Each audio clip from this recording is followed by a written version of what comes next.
जो पिछला राष्ट्रपति था बाइडेन, उसके बेटे ने क्या सब नहीं किया। ग्लोबल लेफ्ट विंग पॉलिटिशियंस इसमें कितनी बुरी तरह से पकड़े गए हैं। जो सब हम यूरोपियंस की बात कर रहे हैं, ये सब लेफ्ट विंग पॉलिटिशियंस हैं। और सबसे बड़ा नाम इसमें जो कोई भी बात नहीं कर रहा है, इजराइल के पूर्व लेबर प्रधानमंत्री यहूद बाराक। राहुल जी के बारे में क्या वो एप्स्टीन को ना, वो एक संक्षेप में न्यूज़ समरी मिलता था, उसमें क्या क्या किस्म के चीज़ें लिखे गए कि राहुल के बारे में कि वो बुद्धू है, कुछ जानता नहीं है। जो असली तस्वीरें जो आने चाहिए वो अभी तक कुछ भी नहीं है। जो वीडियोस हमने देखा है, कई ईमेल्स में वीडियो अटैचमेंट हैं, वो आई नहीं है। ये ना मेरे को कोई इंटेलिजेंस ऑपरेशन लग रहा है बॉस ये। सो आई थिंक इसमें कुछ तो बॉस गड़बड़ है, कुछ तो गड़बड़ है। I am not willing to eat. Barack Obama के नीचे जो सब हुआ था, बराक ओबामा ने सबसे ज़्यादा मुसलमानों को मारा है। ये कोई बात नहीं करना चाहता है। नोटेड प्लेजराइजर को लेके, प्लेजराइजर नहीं, डेटा फैब्रिकेटर को लेके, भाई वाह, शाबाश। ओमान में जो मीटिंग हुई थी उस पे उसका क्या मकसद रहा? अमेरिका है ना, वो ऐसा है कि उसका पावर डिफरेंशियल इतना ज़्यादा है, वो आके बोलेगा मैं तेरे को मारने वाला हूँ, तेरे को मारने वाला हूँ, तेरे को मारने वाला हूँ। ईरान हिंदुस्तान का आधा साइज़ है, बहुत हिली माउंटेनस टेरेन है। लोग ये समझते पूरा रेगिस्तान है, पर वो ऐसा रेगिस्तान नहीं है, वो ऊंचा रेगिस्तान है। टफ है वो। हाँ, it's a very tough this thing. आप क्या कर भी पाओगे? आई डोंट थिंक सो। अब देखते हैं ये करते क्या हैं, बट कुछ तो होने वाला है बॉस। किस लंगूर को उन पे ठोक रहे हो? वो जो लॉस एंजलिस में बैठा एक लंगूर है, शाह। हाँ, शाह नहीं है भाई। शाह तो बहुत बड़े लोग थे। शाह ने तो पूरे दुनिया पे ये करके रखा था। जो साइरस और जर्कसीज और ये सब थे, और जो ससान खुसरो और बाबाक और पीपल लाइक दैट, वो असली में शाहिनशाह थे। ये पता नहीं कौन नाम सा के तो है अभी। हाँ, ये पता नहीं कौन सा अजरबैजान से आया हुआ कोई ये था, कोई चपरासी था। उसामा बिन लादेन जब सोवियतों के खिलाफ लड़ रहा था, वो फ्रीडम फाइटर था। जब अल जोलानी जो अभी सीरिया के राष्ट्रपति बने फिरते हैं, वो भाई वो आईसिस के पास अल-कायदा में था, लिस्ट में थे। $10 मिलियन, $10 मिलियन माने क्या? बाउंटी थी। हाँ, 80 करोड़। हाँ। 80 करोड़ का बाउंटी था आप पे, शायद 80 करोड़, आई don't know the exact this thing.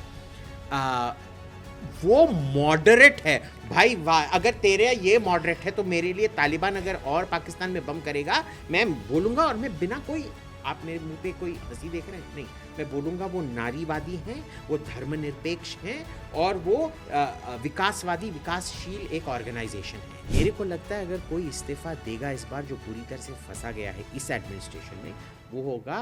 नमस्कार, पांचजन्य में आपका बहुत बहुत स्वागत है। जब से एप्स्टीन फाइल के 30 लाख पन्ने सार्वजनिक हुए हैं, तब से पूरी दुनिया में तहलका मचा हुआ है। कई देशों में इस्तीफे दिए जा रहे हैं, कई जगह हंगामा मचा हुआ है। लोग वो फुटेज जो लीक किए गए हैं उन्हें देख देख कर हैरान हो रहे हैं, परेशान हो रहे हैं, और ये समझने की कोशिश कर रहे हैं कि दुनिया के सबसे प्रभावशाली लोग, जिनमें से कई ऐसे लोग हैं जो लोगों के आइडल थे, अगर वो एप्स्टीन फाइल में उनके नाम आते हैं, वो एक ऐसे आइलैंड पर जाते हैं जहाँ पर बच्चियों के शोषण, उनकी हत्या तक की बातें की जा रही हैं, तो ये क्या तस्वीर दिखाती है? क्या वाकई में कोई एक डीप स्टेट है? तरह तरह की थ्योरीज दुनिया भर में चल रही हैं, और अगर आप अपने मोबाइल को खोल के देखेंगे तो ऐसी फीड भरी हुई है जिसमें एप्स्टीन फाइल का हर एक नया एंगल आपको दिखाई देगा। चाहे वो रसूखदार लोगों से हो, चाहे उन बच्चियों से जुड़ा हुआ हो, या फिर उन ताकतों से जुड़ा हुआ हो जो कि इस पूरे रैकेट को चला रही थी, और हर बार मन घृणा से भर जाता है। तो एप्स्टीन फाइल का सच क्या है, और ये अगर सामने आ चुका है तो इसका नतीजा क्या होगा? इसके पीछे की राजनीति क्या है? क्या वाकई में इंसाफ मिलेगा या नहीं मिलेगा, या सिर्फ सनसनी फैलाने के लिए ये फाइल के पन्ने सार्वजनिक किए गए हैं? और साथ ही साथ एक और महत्वपूर्ण मुद्दा जो दुनिया भर में छाया हुआ है, वो है ईरान का, कि क्या अब अमेरिका ईरान पर हमला करेगा? वेनेजुएला के बाद क्या ईरान का भी वही हाल होगा? इस पर सबकी नज़रें टिकी हुई हैं। हालांकि दोनों ही मामलों में एक नाम बहुत कॉमन है, वो है डोनाल्ड ट्रंप का। क्या है ये पूरा मामला, इस पर टू द पॉइंट बात करने के लिए आज हमारे साथ हैं अभिजीत अय्यर मित्रा। अभिजीत जी, आपका बहुत बहुत स्वागत है। जियो पॉलिटिकल मुद्दे पर आपकी राय दर्शकों को बहुत पसंद भी आती है, और क्योंकि आज दो अलग अलग विषय पे हम बात करेंगे और शुरुआत हम एप्स्टीन फाइल से करते हैं। आपने जिस तरह से मैंने अभी बताया, मतलब आप फ़ोन खोलिए और ऐसे रील्स या शॉर्ट्स हमें दिखाई देते हैं, सबकी अपनी अपनी राय बन रही है, क्योंकि जो फुटेज रिलीज़ किए गए हैं या जो नाम सामने आ रहे हैं वो लोगों को सिर्फ चौंका नहीं रहे, सदमे में डाल रहे हैं कि क्या दुनिया के प्रभावशाली लोग, बिल गेट्स जैसे लोग एक ऐसा आइलैंड पे जाते हैं जहाँ बच्चियों का शोषण होता है और उसमें नाम आता है। आखिर ये 30 लाख पन्ने दुनिया में किसी तरह का बदलाव लाएंगे, या ये जो चेहरे बेनकाब हुए हैं इन्हें लेकर न्याय की मांग उठेगी कि नहीं उठेगी? क्या इनके खिलाफ भी कोई कार्रवाई हो सकती है, नहीं हो सकती? अब तो सवाल ये है। देखिए, इसमें प्रॉब्लम क्या है ना कि जब 30 लाख पन्ने होते हैं तो पढ़ पढ़ के ना आपको भी एक थकान हो जाती है, और जो पहले 10,000 पन्नों में निकला था उससे अगर काफ़ी बुरा आखिरी 10,000 पन्ने होंगे, आपको ना एक किस्म का सैचुरेशन हो जाता है कि भाई ये तो इन लोगों के लिए नॉर्मल है, छोड़ ही दो। तो इसी वजह से ये ड्रिप फीड किया जा रहा है, आहिस्ते आहिस्ते करके निकाला जा रहा है सब कुछ।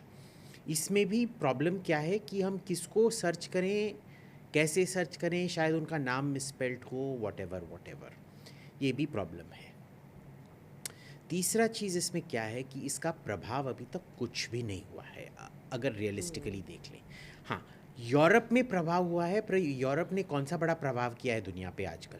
एक ज़माने में 19वीं और 18वीं सदी में काफ़ी, और 17वीं सदी में काफ़ी प्रभाव था। उसके बाद कौन सा बड़ा प्रभाव है? ये इसकी तरह है कि भाई जो हमारी नंबर 9 पतली गली है हुमायूनपुर में, उसमें जो मामा जी थे उन्होंने बाहर निकल के ढिंडोरा पीटा, तो भाई कौन सा बड़ा कद्दू पे तीर मार दिया उन्होंने। सो यूरोप उस टाइप का है। पर देखिए, इसमें सबसे इंटरेस्टिंग क्या है, यूरोप खुद को बोलता है कि वो हम नॉर्म्स के नॉर्म्स को हिंदी में क्या कहते हैं? नियम या इस तरह की। हाँ, नियम के हम सुपर पावर हैं। और वो इतना ये आपको ज्ञान देते हैं ना कि भाई देखो, तुम सब काले काले बर्बर हो, हम गोरे बहुत अच्छे इंसान हैं, हम आपको सिखाएंगे कि ये सब चीज़ें कैसे करना है। कल्चर्ड। अब तुम्हारा ढोंग इतना पर्दाफाश हो गया, क्योंकि जितना ज़्यादा ये गुडी टू शूज़ जो हाय मैं नन्ना मुन्ना सा हूँ, मैं क्या करूँगा, मेरा आँख देखो, क्या आपको लगता है ये आँख कुछ करने वाला आँख है? ये जो उनका ढोंग था ना, ये इतना टूट गया है क्योंकि यूरोप से ज़्यादा किसी भी नेता ने ज़्यादा फीचर नहीं किया है इसमें, अमेरिका के सिवाय। और अमेरिका में क्या प्रॉब्लम है कि ये सोच रहे थे बहुत अच्छी बात है, इससे डोनाल्ड ट्रंप को हम पावर से निकाल देंगे एंड ऑल ऑफ दैट। कुछ नहीं हुआ। क्यों पता है आपको? क्योंकि जो पिछला राष्ट्रपति था बाइडन, उसके बेटे ने क्या सब नहीं किया।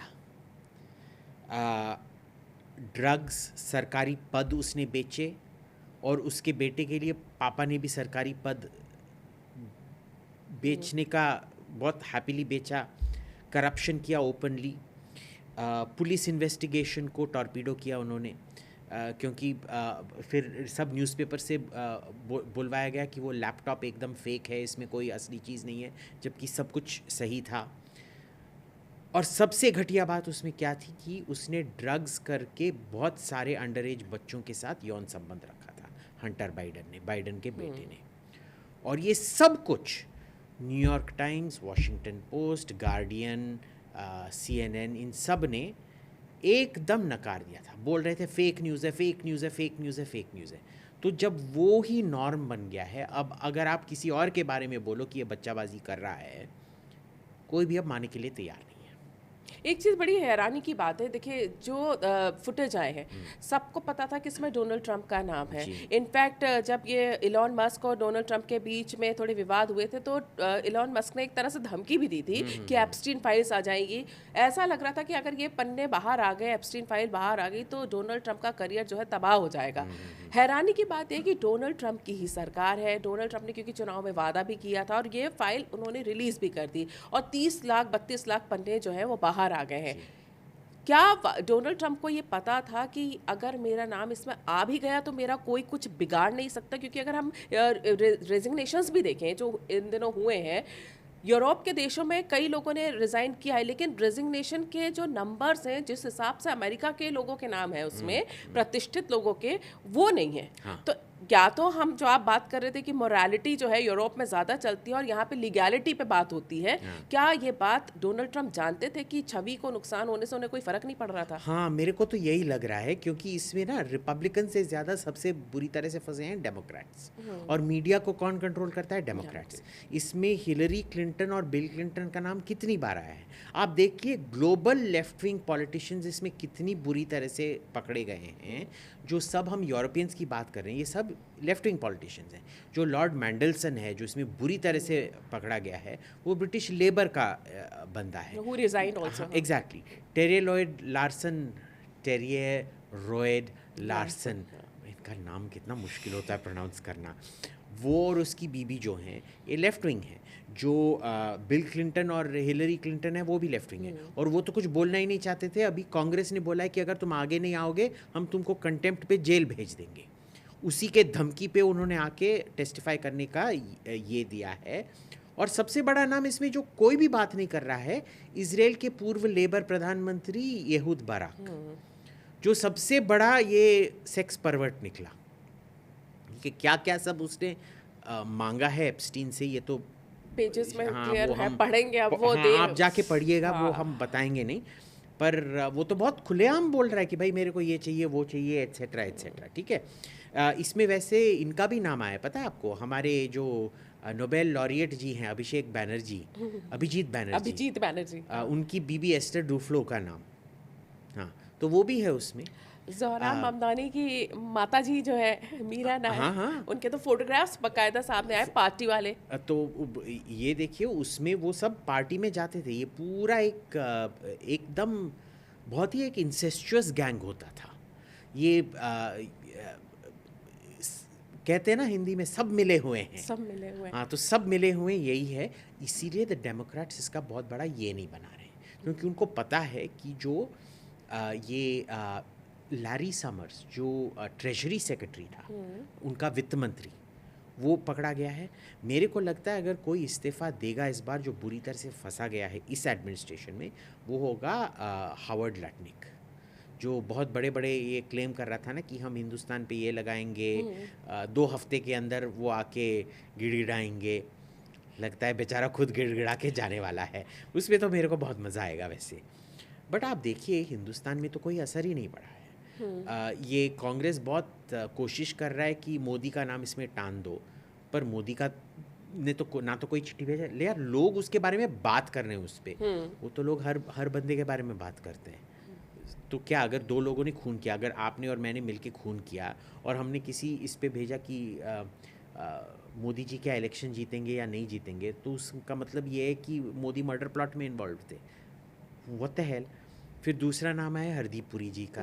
हरदीप पुरी जी तो उसमें बिल्कुल ये क्या यूपीएस से ऐसे लिख के भेजा है उन्होंने, इन्वेस्ट इन इंडिया पे। क्यों? क्योंकि we want investment from everybody, nothing wrong with that. इसमें मेरे को सबसे बुरा क्या लग रहा है, राहुल गांधी जी का नाम, क्योंकि Rahul Gandhi ji is only mentioned, like Modi is mentioned, Rahul ji का बस नाम लिया गया है। मोदी राहुल, और वो भी कम से कम मोदी के बारे में अच्छी चीज़ें बोले गए हैं। राहुल जी के बारे में क्या वो एप्स्टीन को ना वो एक समरी को क्या संक्षेप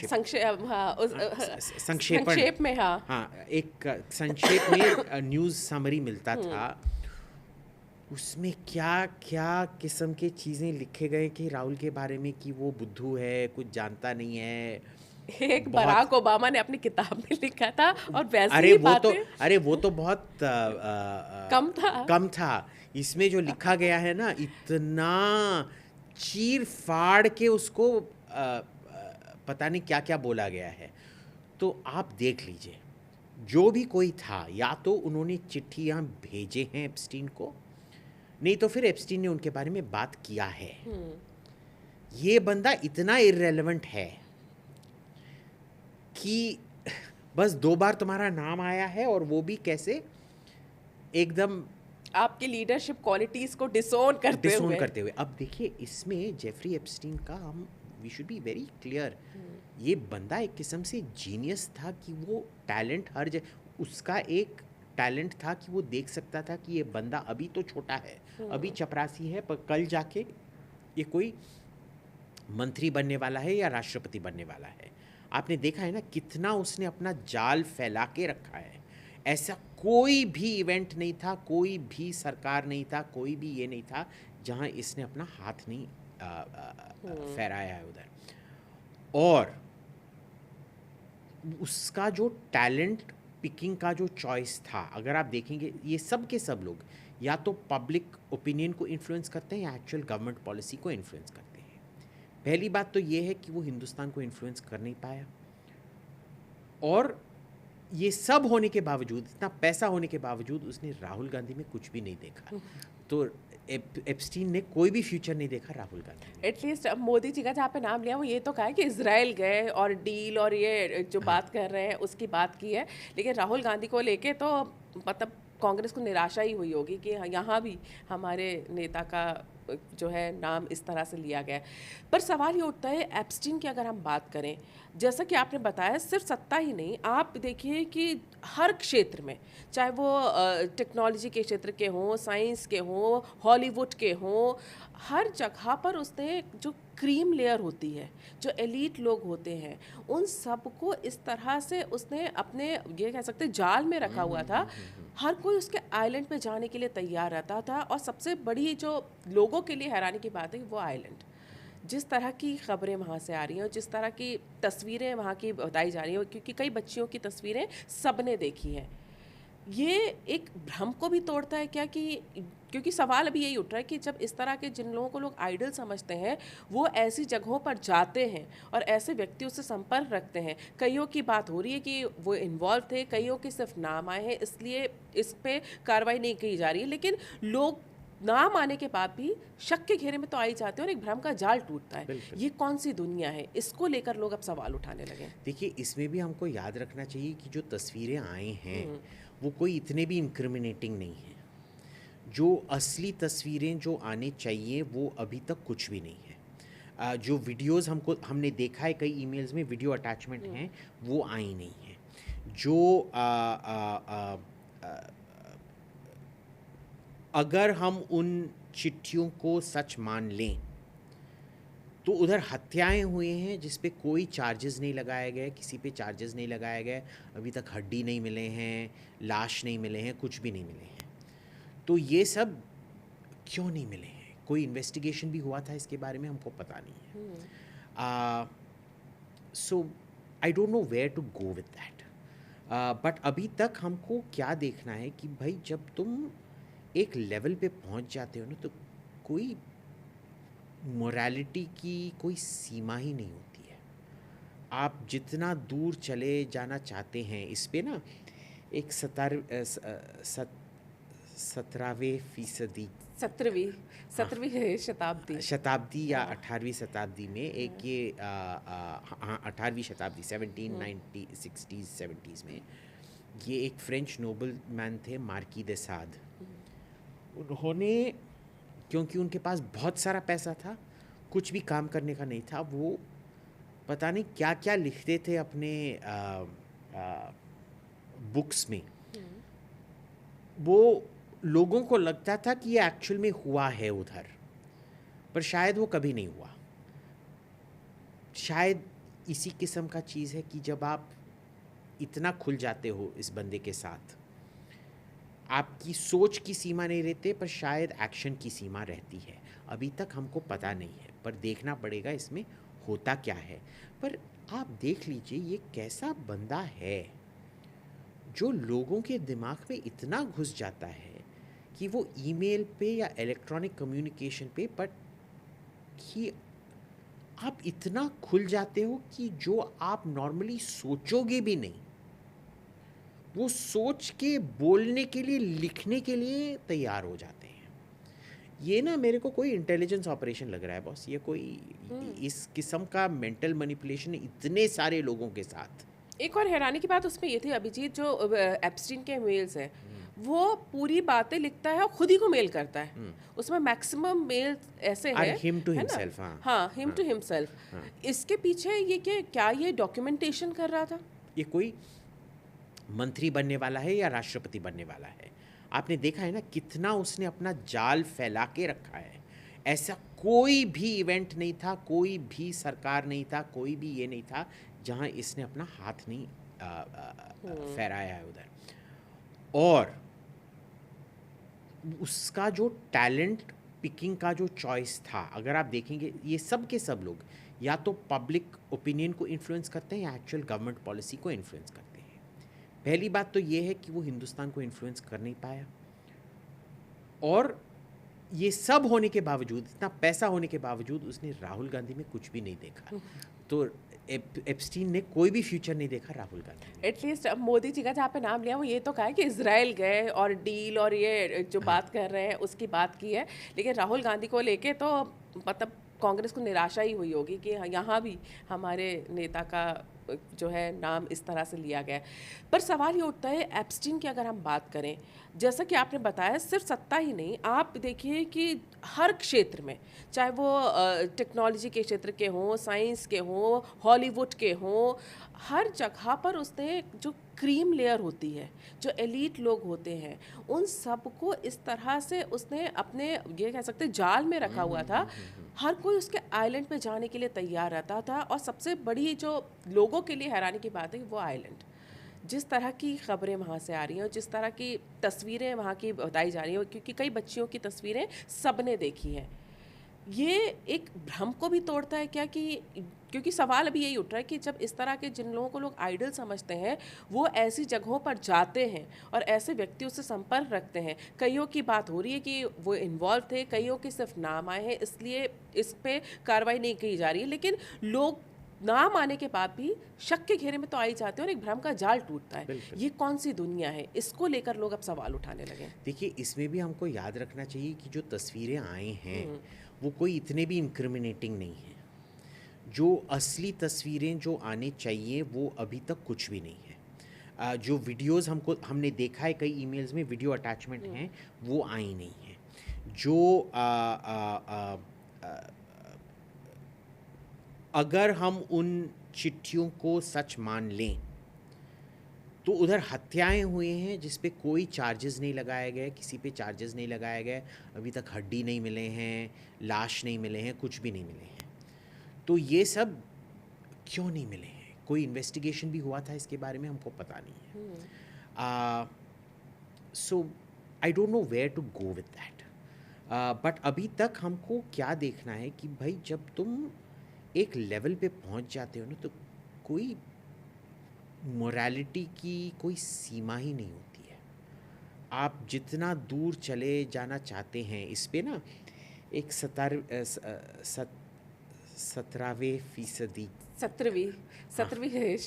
शताब्दी या 18वीं शताब्दी में एक ये 18वीं शताब्दी 1760s 70s में ये एक फ्रेंच नोबल मैन थे, मार्की दे साद।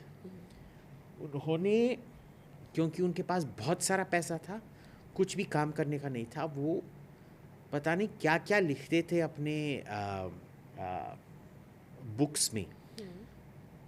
वो लोगों को लगता था कि ये एक्चुअल में हुआ है उधर, पर शायद वो कभी नहीं हुआ। शायद इसी किस्म का चीज़ है कि जब आप इतना खुल जाते हो इस बंदे के साथ, आपकी सोच की सीमा नहीं रहते, पर शायद एक्शन की सीमा रहती है। अभी तक हमको पता नहीं है, पर देखना पड़ेगा इसमें होता क्या है। पर आप देख लीजिए ये कैसा बंदा है जो लोगों के दिमाग में इतना घुस जाता है कि वो ईमेल पे या इलेक्ट्रॉनिक कम्युनिकेशन पे, बट कि आप इतना खुल जाते हो कि जो आप नॉर्मली सोचोगे भी नहीं, वो सोच के बोलने के लिए, लिखने के लिए तैयार हो जाते हैं। ये ना मेरे को कोई इंटेलिजेंस ऑपरेशन लग रहा है बॉस, ये कोई इस किस्म का मेंटल मैनिपुलेशन इतने सारे लोगों के साथ। एक और हैरानी की बात उसमें ये थी अभिजीत, जो एप्स्टीन के मेल्स हैं वो पूरी बातें लिखता है और खुद ही को मेल करता है। उसमें मैक्सिमम मेल ऐसे Are हैं, him to है ना? himself, हाँ। हाँ, हिम टू हिमसेल्फ। इसके पीछे ये क्या ये डॉक्यूमेंटेशन कर रहा था? हाँ, मेरे को लगता है, देखिए क्या होता है ना, मेरी मम्मी जब कोई रेसिपीज़ ये करती हैं ना, वो उसको कट पेस्ट करके उनको ये नोटपैड, ये पेजेस या नोटपैड होता है ना एप्पल में, हाँ, वो हाँ। करना नहीं जानती है। तो वो क्या करती हैं, खुद को ईमेल कर देती हैं। तो ये एक किस्म का नोट सेविंग का एक ये होता है कि आप इस मीटिंग का जो मिनट्स होता है या आपका कोई सोच है, आपने लिख के खुद को भेज दिया ताकि कहीं खो ना जाए। अगर फ़ोन खो जाता है, अगर डिवाइस चोरी हो जाता है, आपका ईमेल चोरी नहीं होगा। तो उसमें मेरे को याद रखने के लिए मैंने खुद को भेज दिया। ऐसे करके उसने आई थिंक किया। एक और चीज़ है इसमें, क्योंकि आप इसको इंटेलिजेंस ऑपरेशन से आप सोच रहे हैं, जोड़ रहे हैं, क्योंकि अगर इस तरह के आइलैंड होते हैं और इतने हाई प्रोफाइल गेस्ट्स आपके हैं जिनकी आप इमेज को अगर ज़रा सा भी बट्टा लगता है तो उनके ऊपर भी करोड़ों अरबों रुपए लगे होते हैं। उनकी बाकायदा वहाँ शूटिंग होती है। वो जो फुटेज आ रहे हैं वो यही बता रहे हैं। ईमेल के ज़रिए जो एप्स्टीन है वो एक डॉक्यूमेंटेशन रखता है, ये कि ये ऐसा हुआ, ये ऐसा हुआ, ये ऐसा हुआ। ज़्यादातर ईमेल्स वही हैं।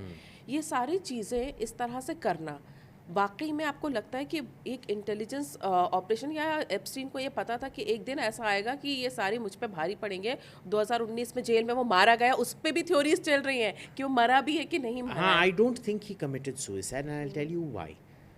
अभी तक आपने उसको कैंपेन प्रॉमिस बना के रखा था कि भाई मैं ये वीडियो सब रिलीज़ करूँगा एट्सेट्रा। उन्होंने जब वीडियो भी रिलीज़ किया, उन्होंने वो 1-2 मिनट काट के ही रिलीज़ किया। क्यों? उनको इतना डर क्यों लग रहा है कि वो वीडियो रिलीज़ ही नहीं कर पा रहे हैं बॉस? कुछ तो है ना उसमें। और आप ही बोल रहे हो, ठीक है, मान लिया कि 2024 तक सब कुछ कंस्पिरेसी थियरी था, पर आप आने के बाद भी वो कंस्पिरेसी थियरी को खोलने की कुछ नहीं कर रहे हो, ठीक है ना? कैनेडी फाइल्स को आपने बोला कि हम खोलेंगे, आज तक पता नहीं उसका। Well, so you know, I think इसमें कुछ तो बॉस गड़बड़ है, कुछ तो गड़बड़ है। I am not willing to इतने, देखिए, एक तो लोगों को मैनिपुलेट करना बहुत आसान होता है, इतने सारे लोगों को इतना सिस्टमैटिकली एक्सप्लॉइट वर्ल्ड वाइड, जो कल्चरल बैरियर्स और कल्चरल डिवाइड्स को ओवरकम करके आप कर पा रहे हैं, ये मैं मानता नहीं हूँ, ये मैं बिल्कुल मानता नहीं हूँ। इसमें बहुत सारा साइकोलॉजिकल मैनिपुलेशन हुआ है, कोई बहुत सिस्टमैटिक, कोई इंस्टीट्यूशनल एक साइकोलॉजिकल एनालिसिस करके हर बंदे को निशाना बनाया गया है। ओके, इसलिए वहाँ पर आते। सबसे बड़ा सवाल अभी यही है, देखिए जो चीज़ें आ रही, इतनी कॉन्स्पिरेसी थ्योरीज आ रही हैं, हर एक चीज़ को लेकर आ रही हैं, बहुत सारी चीज़ें कही जा रही हैं, लेकिन मेरे दिमाग में अभी भी ये लगता है कि जो इलॉन मस्क ने एक धमकी भरा ट्वीट किया था ना कि एप्स्टीन फाइल्स आने, तो जब ट्रम्प से, अब वो आ चुकी हैं। ट्रम्प आज भी टैरिफ वॉर कर रहे हैं वेनेजुएला पे, और यहाँ पर अभी ईरान को धमकी दे रहे हैं, जिस पर हम अभी आगे बात करने वाले हैं। कोई ऐसा असर नहीं दिख रहा है कि ट्रम्प को कोई फ़र्क पड़ रहा हो। और ये मैं जानना चाहती हूँ कि क्या जो यूएसए है, वहाँ की जो सोसाइटी है, वहाँ के लोगों के लिए भी ये मोरालिटी वाले प्रश्न क्या नहीं खड़े होते हैं? क्योंकि लीगैलिटी पे बात चलेगी ये कहा जाता है, लेकिन हमारे यहाँ तो मोरालिटी पे ही लोग जो है इस्तीफे दे देते हैं। हाँ, वो बहुत इंपॉर्टेंट होता है कि आपकी नैतिकता क्या है, नैतिकता के आधार पे दे देना, लेकिन ट्रम्प पे कोई असर नहीं दिख रहा है। हाँ, पर अमेरिका में बहुत सारे दिनों से नैतिकता कहाँ है? जैसे मैंने बताया था, जो पिछला सरकार था बाइडेन का, वो इतना गिरा हुआ सरकार था, इतना ज़्यादा भ्रष्टाचार, जो एथिकल वायलेशंस, स्ट्रक्चरल वायलेशंस हुए, उसका क्या कुछ किसी ने कुछ किया? कुछ नहीं किया। बराक ओबामा के नीचे जो सब हुआ था, बराक ओबामा ने सबसे ज़्यादा मुसलमानों को मारा है, ये कोई बात नहीं करना चाहता है। बराक ओबामा ने ही हत्या को गवर्नमेंट पॉलिसी बनाया कि भाई हम तुम्हारे को एक जज के सामने ले आके ये नहीं करेंगे, या जुडिशली सैंक्शनड ऑपरेशन के बाद तुमको नहीं मारेंगे, हम तुमको चुपचाप से, अगर हमको लगा तेरे को मारना है, हम जाके तेरे को मार डालेंगे। और अगर देखोगे तो सबसे ज़्यादा जो लोग मरे हैं इनके कैंपेन्स इराक और अफ़गानिस्तान में, वो ऑर्डनरी बच्चे, औरतें, बूढ़े लोग थे, है ना। 80% कैजुअलिटीज़ तो इनोसेंट लोग थे। बिल्कुल सही बात। सो इनका जो नैतिकता है ना, ये बहुत एक अजीब किस्म का है। जैसे आपने देखा होगा, ये जो फॉरेन पॉलिसी नाम का एक ये है, इन्होंने पब्लिश किया है कि भाई क्या ये बॉबी घोष का ना था ना हिंदुस्तान टाइम्स में, जिसको हिंदुस्तान टाइम्स से निकाला गया, वो क्या हेट ट्रैकर के वजह से, जहाँ वो बस एक तरफा हेट ट्रैक कर रहा था, दूसरी तरफा, और आनंद ने उसका रोज़ थ्रेड बनाना शुरू किया। फिर उसको फाइनली वो शोभना भारतिया जी ने उसको देखा और उसको काम से उसी दिन निकाल दिया गया। ठीक है।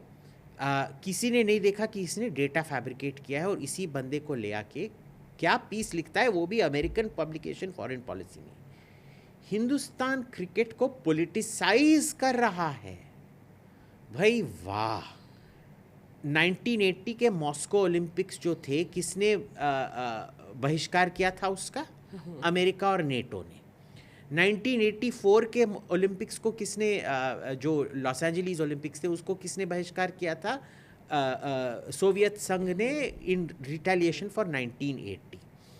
अभी यूक्रेन के इन्वेजन के वजह से किसने 2 ओलंपिक्स में रूस को कंटेस्ट नहीं करने दिया? आप ही लोगों ने। कोई सेल्फ अवेयरनेस को हिंदी में क्या कहते हैं? Self awareness. हाँ, आप देख लीजिएगा, गूगल ट्रांसलेट पे जाके देख लीजिएगा कि Google is not sponsoring this video, but जाके देख लीजिएगा सेल्फ अवेयरनेस। कुछ तो भाई सेल्फ अवेयरनेस होना चाहिए कि भाई हम जो खुद कर रहे हैं, कहते हैं ना, आत्म जागरूकता, कि जो लोग कांच के घर में रहते हैं उनको पत्थर नहीं फेंकना चाहिए दूसरों के घर पे। ये कांच के घर में बैठ के एकदम नंगे हैं और फिर भी पत्थर ले जाके दूसरे लोगों पे मार रहे हैं। जीरो। एक नोटेड प्लेजराइजर को लेके, प्लेजराइजर नहीं, डेटा फैब्रिकेटर को लेके, भाई वाह, शाबाश। बिल्कुल ठीक है। आप ये है, इसमें अब ये देखा जाए, एप्स्टीन फाइल्स आ चुकी हैं, बहुत हंगामा हो रहा है, नतीजा क्या निकलेगा इसका? क्या एक सिर्फ ये सनसनी फैला के बात ख़त्म हो जाएगी, या इसका कुछ एक्शन भी होगा, दुनिया में कोई बदलाव भी होगा, ऐसी हस्तियों के जो नाम आए हैं, या ये बात यहीं पे ख़त्म हो जाएगी? देखिए, ये इधर ही ख़त्म हो जाएगा। ये बहुत सारा, ये बहुत सैड है, लेकिन मुझे भी यही लगता है कि जिस तरह से ये नाम बाहर आए हैं, जितने ताकतवर लोगों की, बात वही है ना कि सभी शामिल हैं हमाम में इसमें। देखिए, इसमें ना हमको इतना हैरानियत क्यों हो रहा है? क्योंकि हिंदुस्तान में भी आपने देखा था, वो जो न्यूज़ लॉन्ड्री नाम का एक बहुत ही घटिया एक न्यूज़ ऑर्गेनाइजेशन है, उन्होंने क्या किया था, एक 13 साल का लड़की का जो बलात्कार हुआ था, एक 73 साल के एक बुढ़े ने जो किया था, बोल रहे थे ये भाई, इसमें दूसरे अगर मियाँ बीबी राजी तो क्या करेगा काजी, ये तो बॉयफ्रेंड गर्लफ्रेंड थे। हाँ, ये न्यूज़ लॉन्ड्री ने किया था ना। और फिर उनका अपॉलॉजी क्या था, वो हमने ठीक से पढ़ा नहीं था, और न्यूज़ लॉन्ड्री को पैसा दे दीजिए अच्छी रिपोर्टिंग के लिए, ठीक है। और फिर ये येस वी एग्जिस्ट नाम का ये Indian, so called Indian LGBTQ, Yashvardhan Ghorpade नाम का कोई है, वो चलाता है। वो अभी मैं देख रहा था, वो बोले जा रहा है कि 15 साल के बच्चों को सेक्स करने दो। 15 यार, ऐसे खुले आम आपके इधर बच्चाबाजी हो रहा है। एज कम करने की बात चल रही है, उस पर बहस चल रही है, सेक्सुअल कंसेंट की। हाँ, ऐसे बोल रहे हैं कि 13 साल तक ले आओ, पता नहीं क्या क्या। यार कुछ तो शर्म करो यार। पर ये सब बहुत ओपन में हो रहा है। कुछ कोई नतीजा निकला है इसका? हमारा पुलिस जाके क्यों नहीं अरेस्ट कर रहा है इन लोगों को? है ना, कुछ नहीं होगा। हालांकि देखिए, भारत में कानून बदलने की जो बात की जा रही है, उस पर ज़रूर अभी बहस चल रही है, और लगता नहीं है कि इतनी आसानी से बदल पाएंगे। एक्शन की जहाँ तक बात है, ये ज़रूर है कि उसमें एक्शन उतनी ही तेज़ी से लेना चाहिए ताकि इस तरह की बातें फैले ना। अब हम क्योंकि एप्स्टीन फाइल्स की जो बात कर रहे थे, हम ट्रंप की बात कर रहे थे। इधर ट्रंप जो है यहाँ पे दो ही उनके विजुअल्स आजकल आप सोशल मीडिया पे अगर आप स्क्रॉल करेंगे तो दिखाई देते हैं। या तो वो टैरिफ की बात कर रहे होते हैं, ईरान की बात कर रहे होते हैं, या एप्स्टीन फाइल्स के उनके विजुअल्स हाँ, आते हैं। बिल्कुल। हाँ, अगर हम बात करें यहाँ पर दूसरी तरफ, ट्रंप ने दूसरा तहलका जो मचा रखा है। पहले टैरिफ टैरिफ टैरिफ, उसके बाद जो उन्होंने मादुरो को उठा लिया वहाँ से, वेनेजुएला पे ऐसा कब्जा कर लिया, ग्रीनलैंड। अब चल रहा है मामला ईरान का। क्या लोगों को लग रहा था कि जैसे वेनेजुएला पे कब्जा कर लिया ऐसे ही ईरान को धमकी दे चुके हैं, ईरान पे कब्जा कर लेंगे। आप देख रहे हैं, हम सब ने देखा कि किस तरह से वहाँ पे इंटरनली किस तरह का क्योस फैला हुआ है। इसके बाद ओमान में एक मीटिंग चलती है, चारों तरफ से ईरान को घेर रखा है। आखिर ट्रंप ईरान से क्या चाहते हैं और ईरान क्या चाहता है? हाँ, तो देखिए इसमें ईरान का क्या है कि उन्होंने ये एक सर्कल ऑफ फायर कर रखा था इजराइल के चारों ओर। और जब 7 अक्टूबर हुआ उसके बाद सब कुछ टूट गया। हमास बर्बाद हो गया, हिजबुल्ला बर्बाद हो गया। हिजबुल्ला बर्बाद होने के वजह से ये सीरिया का असाद भी बर्बाद हो गया, क्योंकि सीरिया एक शिया कंट्रोल्ड, सुन्नी मेजॉरिटी शिया कंट्रोल्ड स्टेट है। ठीक है। अब यमन में बचते हुती वो उनके लीडर मरे जा रहे हुती इसके। तो ये सब जब हो रहा है, उनका जो पूरा जो डिफेंस स्ट्रैटेजी है वो कोलैप्स हो चुका है। फिर उन्होंने सोचा हम तो बहुत दूर हैं, इजराइल हमारा क्या बिगाड़ने वाला है। उन्होंने दिखा दिया कि वो क्या बिगाड़ सकते हैं उधर। टारगेटेड। पहले ईरान सोच रहा था कि भाई वो बस एक बार आके हमारे पे हमला कर सकते हैं या कोई असैसिनेशन कर सकते हैं। ये सस्टेन्ड जो एयर कैंपेन है वो नहीं कर पाएंगे। उन्होंने करके तो दिखा दिया भाई, तुम कुछ नहीं कर पा रहे थे। एक भी उनका प्लेन तुमने शूट डाउन नहीं किया। एक में भी एक ड्रोन शूट डाउन किया, और वो भी प्रोपेलर वाला, 200 किलोमीटर प्रति घंटा चलने वाला ड्रोन। ठीक है। और फिर जो एक काम इजराइल कर नहीं पा रहा था वो अमेरिका ने बॉम्बर्स भेज के, क्योंकि वो 30,000 टन पता नहीं क्या ऐसा वो बॉम्ब से फेंके थे उनके जो न्यूक्लियर एरियाज थे। उसमें भी क्या हुआ था, उसी से हमको पता था कि राउंड 2 होने वाला है, क्योंकि उधर 2 लोकेशन थे। एक था नतान्ज रिएक्टर और दूसरा था जो माउंटेन है कूहे कोलंग, पिकैक्स माउंटेन। कूहे कोलंग में लगभग 300 मीटर, ये जो था ये 70-80 ऐसी कुछ मीटर नीचे ये था। पर जो माउंटेन था उसमें 300 मीटर डीप इन्होंने सब स्टोरेज करके रखा है। अगर उन्होंने कोशिश भी किया होता कुछ हुआ नहीं होता। बट वो क्या कर सकते थे, उसको एंटूम कर सकते थे, यानी कि एंट्रेंस को ब्लो अप करके उसको हाँ, उन्होंने किया नहीं। तो उसी से हमको लग रहा था कि भाई कोई राउंड 2 तो होने ही चाहिए अगर ईरान ने अपना कोर्स नहीं बदला। ये एक साइड का मामला है। अब ईरान क्या सोच रहा है, सिंपल सी बात है। ईरान का हमेशा क्या रहा है कि भाई हमको न्यूक्लियर वेपन्स चाहिए या नहीं चाहिए, ये हम पब्लिकली नहीं बोलेंगे। उनका ऑफिशियल स्टांस है कि भाई ये एनपीटी के तहत हमको इजाज़त है कि हम जो पूरा न्यूक्लियर साइकिल है, रीप्रोसेसिंग, एनरिचमेंट, सब कुछ, सब की आज्ञा है जब तक हम न्यूक्लियर बॉम्ब बनाते नहीं हैं। बट आपको उसमें न्यूक्लियर बॉम्ब का रिसर्च करना भी मना है। पर उनका जो न्यूक्लियर रिसर्च है, technically it is not nuclear bomb research that is band, it is fabrication. यानी कि आप रिसर्च कर सकते हैं बट आप उसका कोई पार्ट नहीं बना सकते हैं। ओके।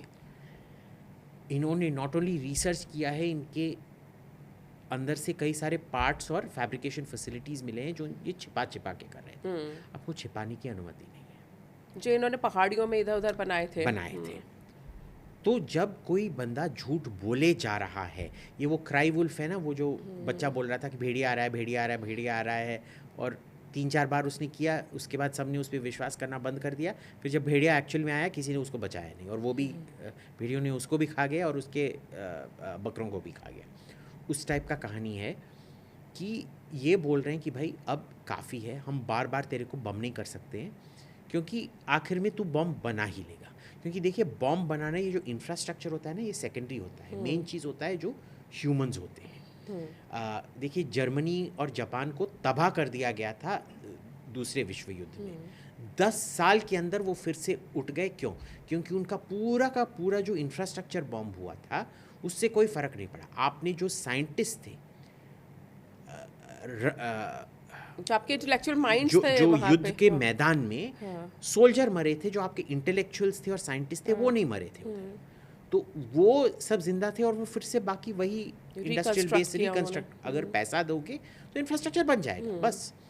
तो इस वजह से वो कर पाए थे। तो उनका ये है कि भाई जब तक हम इराक की तरह नहीं करेंगे। अब इराक में क्या हुआ था याद है आपको?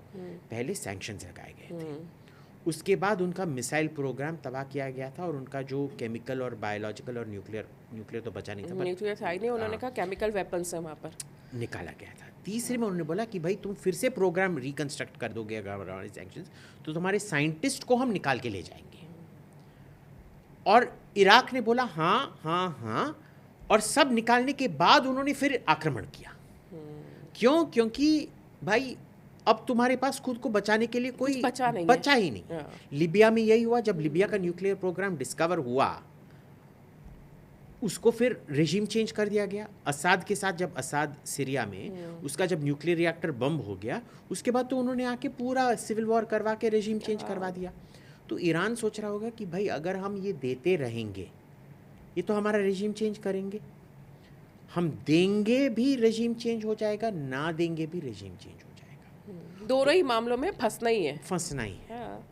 तो क्या हम, अगर हमको जाना ही है, हम क्या लड़ के तबाह करके जाएं, या बिना कोई ज़्यादा कोई लड़ने के बगैर चले जाएं? एक बीच का रास्ता निकाले कुछ।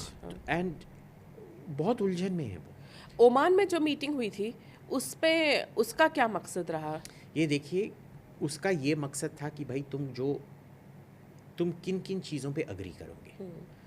बट उलझन तो नहीं गया ना, क्योंकि न्यूक्लियर पे तो नो नेगोशिएशन। हाँ, तो उनका उलझन ही यही है कि अगर हम आएंगे, तुम हमको किस चीज़ पे नेगोशिएट करना चाहते हो? मिसाइल्स, न्यूक्लियर और साइंटिस्ट पे।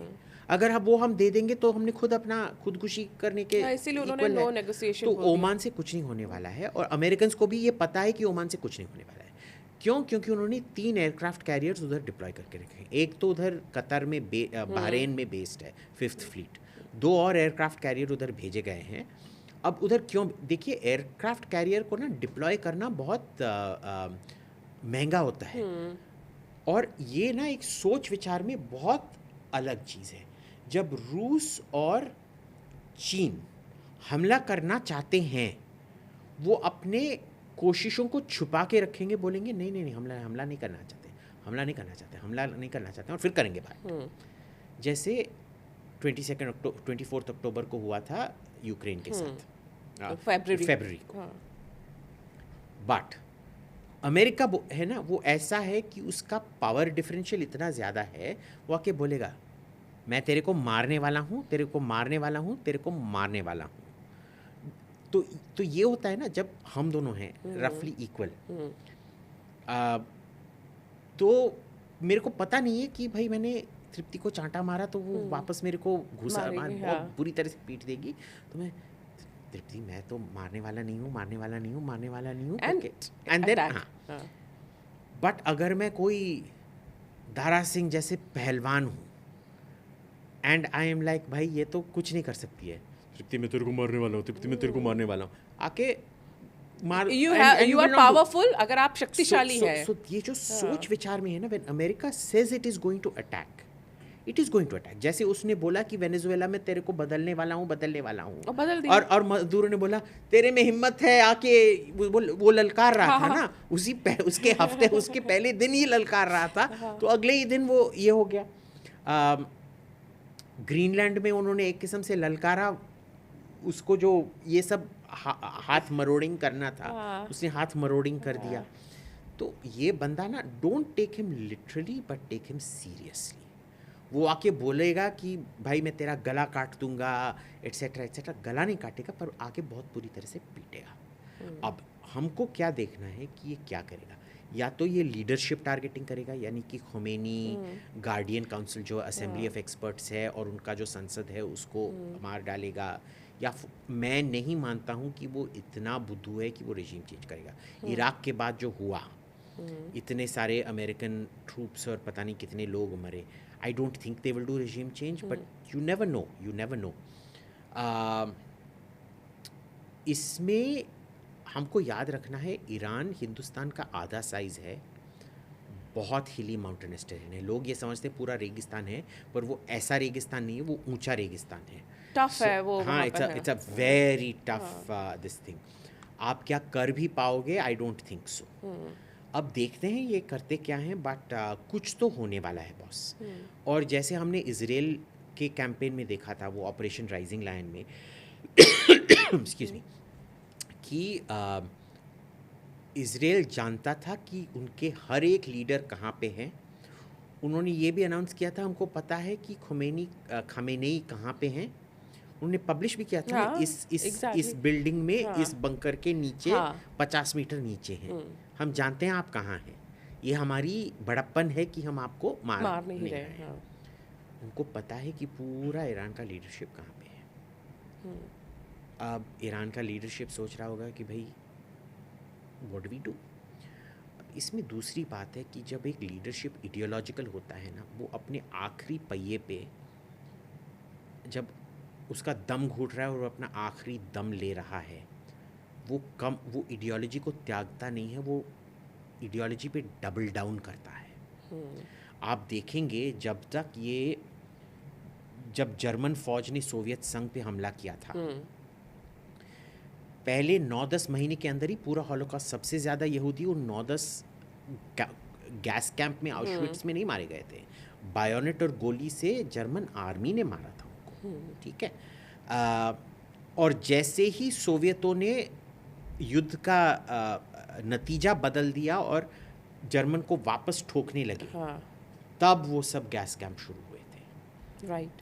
ये नहीं कि हम जो लाखों सैनिक उस फालतू में ये यहूदियों को पकड़ने में लगा रहे हैं, नहीं, उनको अभी यहूदी पकड़ना प्रायोरिटी नहीं है। यहाँ सोवियतों को रोकना इम्पॉर्टेंट है, नहीं, वो ज़्यादा इम्पॉर्टेंट है, क्योंकि हमारा जो खून का जो प्योरिटी है वो ज़्यादा इम्पॉर्टेंट है। तो जनरली आप देखेंगे जब नॉर्थ कोरिया जो था, वो जब एक ज़माने में वो एशिया का दूसरा, जापान के बाद दूसरा सबसे अमीर देश होता था। आज तो वो साउथ कोरिया है, पर उन दिनों में नॉर्थ कोरिया होता था। तीसरा चौथा है, अब सिंगापुर सबसे ये है, वटेवर। और उसमें क्या है,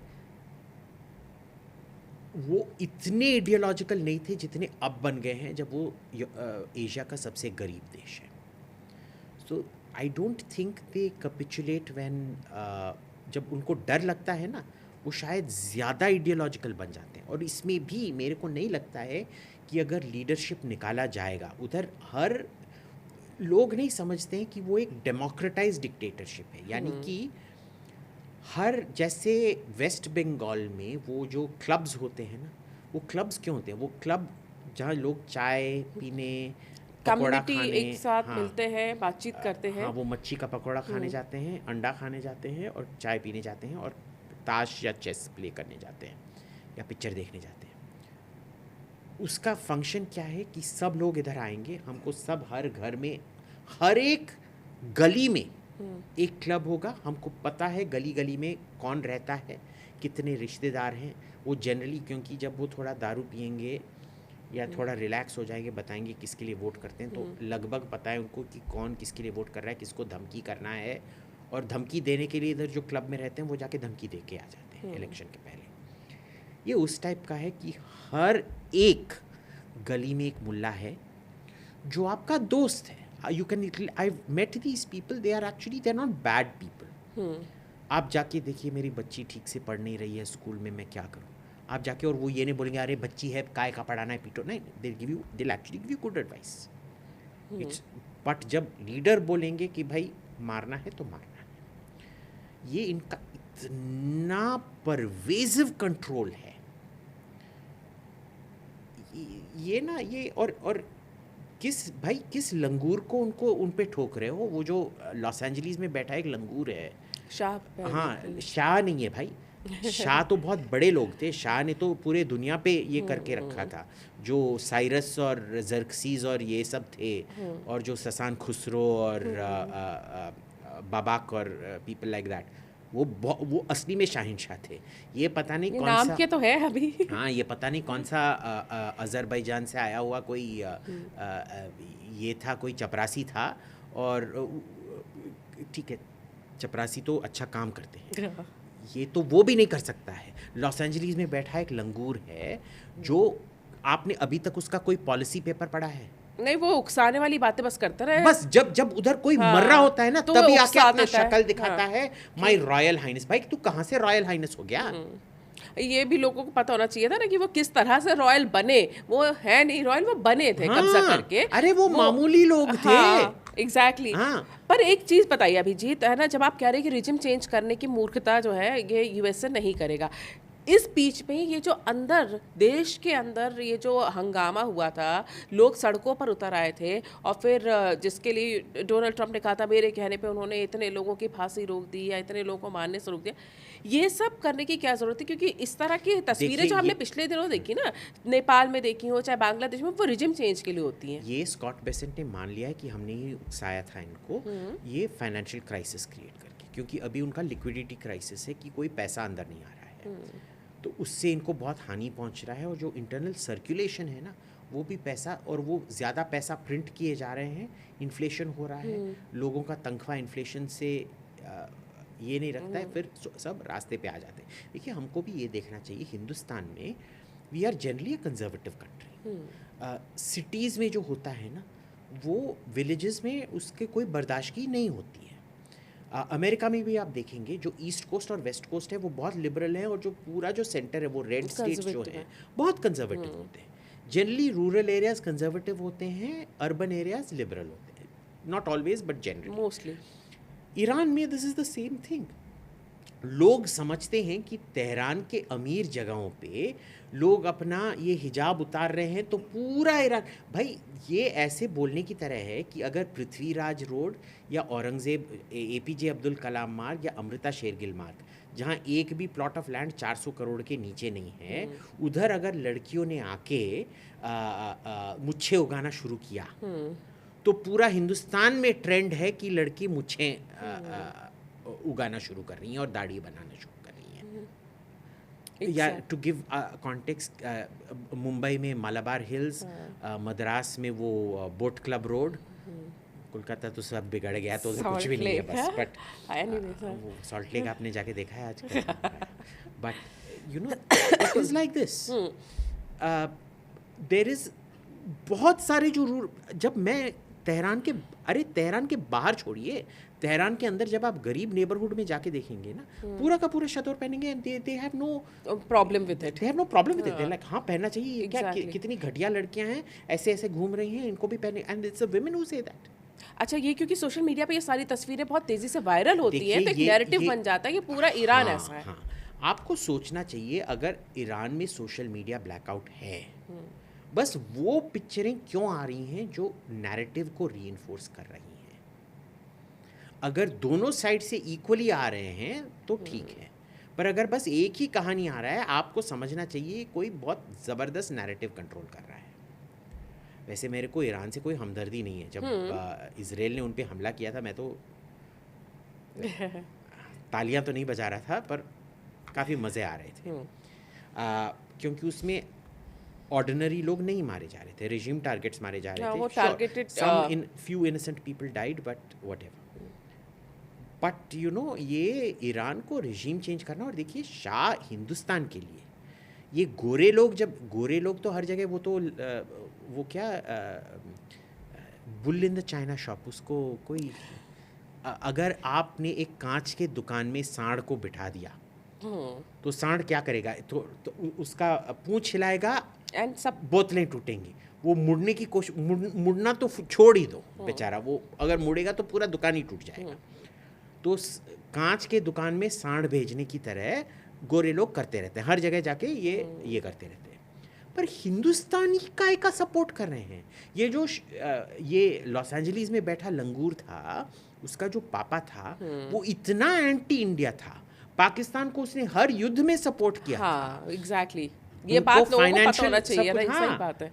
आप क्यों उनको सपोर्ट कर रहे हैं? है ना, मेरा बहुत सिंपल सा है, तू मेरे को सपोर्ट करेगा बहुत अच्छा, मैं तू तू औरतों पे हिजाब लगाएगा, कुछ करेगा, मेरा कुछ उससे कोई लेना देना नहीं है। तू नहीं करेगा तो मैं हर चीज़ तेरे पे ठोकूंगा। ऐसे हम अगर इसको देखें ना, तो जैसे तालिबान है, हाँ। आप अंदर क्या कर रहे हो, क्या नहीं कर रहे हो, लेकिन भारत के आप सपोर्ट कर रहे हो। पिछले बार भी मैंने क्या हाँ, बोला था, हाँ। तालिबान एकदम फेमिनिस्ट को हिंदी में क्या कहते हैं?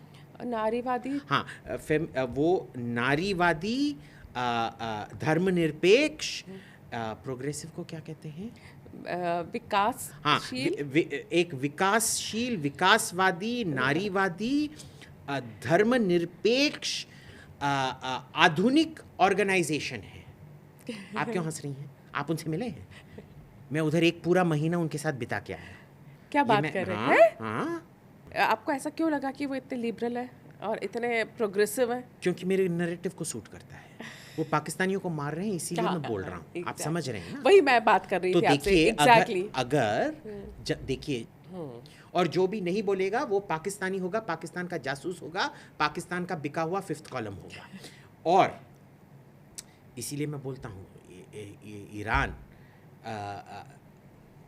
ईरान का न्यूक्लियर प्रोग्राम होना हमारे इंटरेस्ट में नहीं था, पर तो जब तक इजराइल उन पे बमबारी कर रहा था, वो बहुत ही एक दुष्ट और नारी विरोधी देश थे।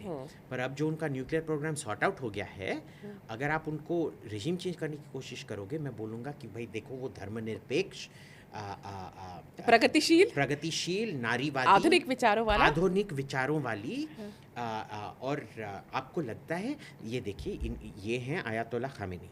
इनका मैं शक्ल दिखा देता हूँ आपको। आयतोला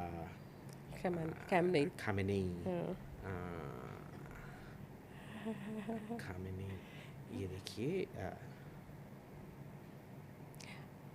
है ना, ये देखिए,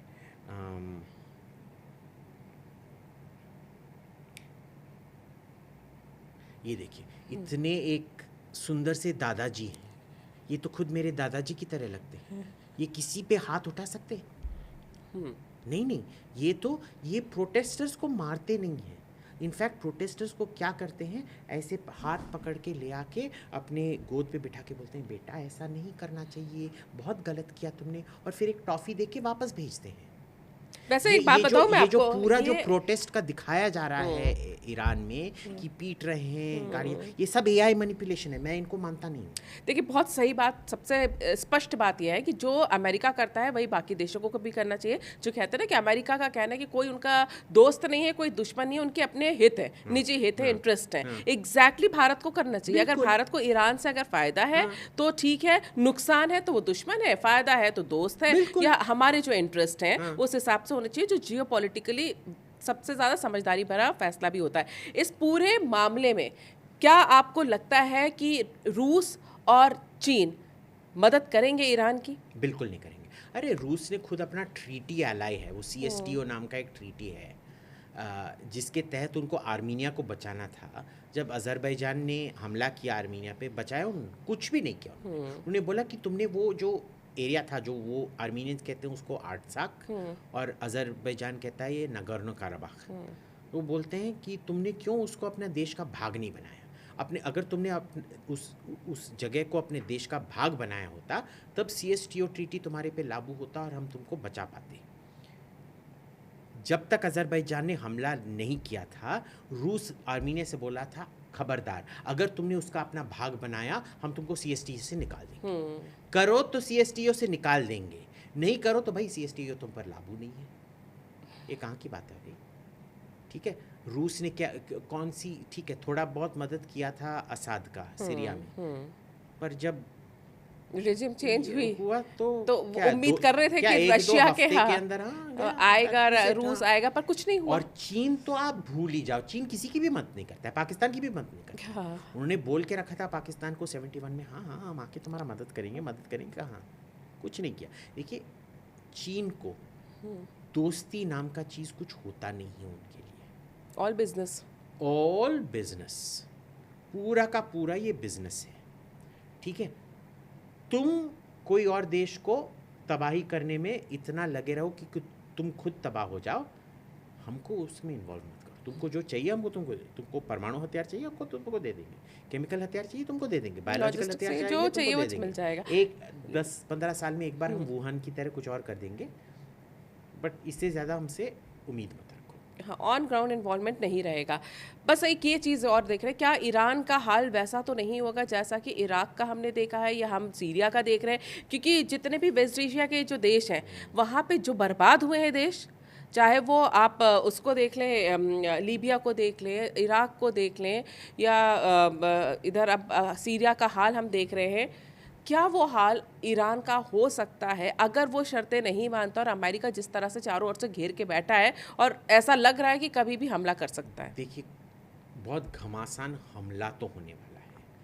क्या ये रेजिम चेंज लेवल का होगा? इच्छा तो रेजिम चेंज का है, ये साफ दिख रहा है कि अमेरिका का इच्छा है उधर रेजिम चेंज करना, और इसमें सऊदी अरेबिया और इजराइल भी उनको चाबी दे रहा है कि हाँ, करो वो कर रहे हैं। पर लोग कह रहे हैं कि इतना आसान नहीं है, वेनेजुएला की तरह मामला नहीं है ईरान का, खेमनी को हटाना। टेक्निकली वो तो कर सकते हैं जो वेनेजुएला में किया था ना, क्योंकि इजराइल जब वो फोटो दिखा रहा था कि भाई खमेनी थे, हमको पता है कि हमको पता है कहाँ है, हाँ दादाजी हमको पता है आप कहाँ छिपे हैं। May be they can do it, but उससे रेजिम चेंज नहीं होगा, कोई और आ जाएगा। हाँ, खेमनी का पर देखिए अमेरिका में क्या हुआ, वेनेजुएला में क्या हुआ, ये अब पता चला है कि ये जो फ्लोरी रॉड्रिगेज नहीं डेल्सी रॉड्रिगेज जो नई राष्ट्रपति हैं, जो उपराष्ट्रपति थी, उन्होंने मुखबरी की थी। हाँ, उनको 15 दिन पहले बोला गया था कि ये होने वाला है, वो चुपचाप रही और अब राष्ट्रपति बन के एकदम कोऑपरेट कर रही है वो अमेरिका के साथ। शायद वो उसी के वो डर से वो कोई एक मुखबिर बनाना चाहते हैं कि जो उधर का उपराष्ट्रपति बोलेगा कि भैया ये लोग, अगर मैंने वही किया जो आपने बोला, मैं करने के लिए तैयार हूँ, पर आपको इन इन इन इन लोगों को मारना पड़ेगा, क्या आप करोगे? बोलेंगे हाँ करेंगे, और फिर कर देंगे। और ऐसे दबाव में ही ऐसे डील्स बनाए जाते हैं। आप देखेंगे जब पुराने दिनों में जब गढ़ गिरता था ना, एक तो अटैक से वो गढ़ गिरता था, गढ़ किला जो भी फोर्ट्रेस जो भी, दूसरा क्या होता था कि अगर 2-3 महीने का सीज किए जा रहे हैं, जब खाना कम हुए जा रहे हैं अंदर, वो एक किस्म से सैंक्शंस की तरह है, तो उधर एक बंदा होता था बाजीराव ने भी किया था, देखिए मैं खोल दूंगा पर उसके बाद मेरे खानदान का कत्लेआम नहीं होगा और आप मेरे को 200 सोने के सिक्के देंगे। तो वो चुपचाप से वो जो क्या पति, गेट को क्या कहते हैं, सड़क पति नहीं, फाटक पति, फाटक पति, वो फाटक पति को 200 सोने के सिक्के दिए जाते थे। तो वो अपने सोल्जर्स को, शायद 50 सोल्जर होंगे उसके नीचे, उनको एक एक सोने का सिक्का दे देता था, बोलता था तुम अपने खानदान को इधर ले आओ। वो खानदान सब इकट्ठा होते थे, वो फाटक खोल देते थे, दुश्मन फौज अंदर होती थी, बाकी सबका कत्लेआम होता, इनका कुछ नहीं होता। डील हो गई बेसिकली। सो सेम तो कुल मिला के हम ये भी देख सकते हैं कि ईरान की स्थिति अभी थोड़ी सी सेंसिटिव बनी हुई है, संवेदनशील मामला है वहाँ पर। अमेरिका ने जिस तरह से तैयारियां की हैं, जिस तरह से समुद्री बेड़े उनको घेर के खड़े हुए हैं, ये ईरान को भी पता है, खेमनी सरकार को ये पता है कि हमला तो होगा, लेकिन इस हमले के बाद ईरान की तस्वीर क्या होगी और वहाँ पर रिजिम चेंज होती है नहीं होती है। जहाँ तक कि देखिए, मेरा इतना तो मैं जियो पॉलिटिकल एक्सपर्ट नहीं हूँ पॉलिटिक्स में, लेकिन जो लगता है कि वो रिजिम चेंज तो हो गया खेमनी के जाने के बाद, क्योंकि आम जनता क्या सोचती है उस पर भी बहुत कुछ निर्भर करता है। जिस तरह से आप बता रहे हैं कि एक पर्टिकुलर सेगमेंट है जहाँ की महिलाओं के वो विजुअल्स आ रहे हैं, लेकिन जो बड़ा एरिया है, जैसे कि भारत की हम बात करें ना, कि आप एक एलिट एरिया या एक हिस्सा लेके बात नहीं कर सकते ना, क्यों हर बार जो विपक्षी पार्टी उसको लगता है हम जीत रहे हैं, हम जीत रहे हैं, हम जीत रहे हैं, क्योंकि वो ट्विटर पे लड़ रहे होते हैं। लेकिन ग्राउंड रियलिटी क्या होती है, वहाँ पे लोग किस सरकार के लिए या किस पार्टी के लिए क्या सोचते हैं, वो नतीजे अलग आते हैं। एग्जैक्टली वही तस्वीर ईरान की नज़र आ रही है। और अगर वहाँ पर इतने बमबारी होती है, इराक या हम ये कहें सीरिया जैसा या लीबिया जैसा हाल होता है, या वो जो हमने देखा है कि बाकी वहाँ पर जो क्या था स्प्रिंग समर क्या स्प्रिंग अरब स्प्रिंग के बाद से जो वहाँ के देशों के हालात हुए हैं, उबर नहीं पाए हैं। तो निश्चित तौर पे भारत अपने आसपास के जो भी देश हैं, खासतौर से ईरान से उसके संबंध जैसे भी रहे हैं, नरम गरम हमेशा रहे हैं, लेकिन रहे हैं तेल के मामले में रहे। कोई भी नहीं चाहेगा कि इतनी ज़्यादा अस्थिरता फैले, लेकिन अमेरिका अमेरिका है और आजकल ट्रम्प है। चलते चलते ट्रम्प के लिए आप क्या कहना चाहेंगे? From Epstein file to geopolitical scenario, tariff man. ये बॉस क्या बन रहा है। उसके वजह से ना बहुत जो पिछले 1 साल में जो मज़ा आया है, उसके वजह से पिछले पूरे 15 साल से ज़्यादा मज़ा आया है। So thank you. I know a lot of people aren't very happy, but मेरे बिजनेस के लिए तो ट्रम्प भगवान की तरह। हाँ, एक्साइटमेंट पूरा बना रहता है। रोज एक खबर, अभी ट्रुथ पे चले जाइए, कुछ नया आ गया होगा। रोज बंदा बम फेंकते रहता है, तो मेरे को तो बहुत मजा आता है ट्रम्प से। चलिए, बहुत ही बढ़िया। लेकिन जियोपॉलिटिकल जितने भी मुद्दे रहेंगे, हम उस पर आपसे आगे भी बातचीत करते रहेंगे। आपसे बात करके हमेशा बहुत अच्छा लगता है। आप आए, आपने बातचीत की अभिजीत, उसके लिए बहुत बहुत धन्यवाद। थैंक यू वेरी मच तृप्ति जी, आपसे भी बात करने में बहुत मज़ा आता है। Thank you. अगर आपको ये चर्चा पसंद आई है तो हमारे इस वीडियो को लाइक करें, शेयर करें और चैनल को सब्सक्राइब ज़रूर करें। नमस्कार।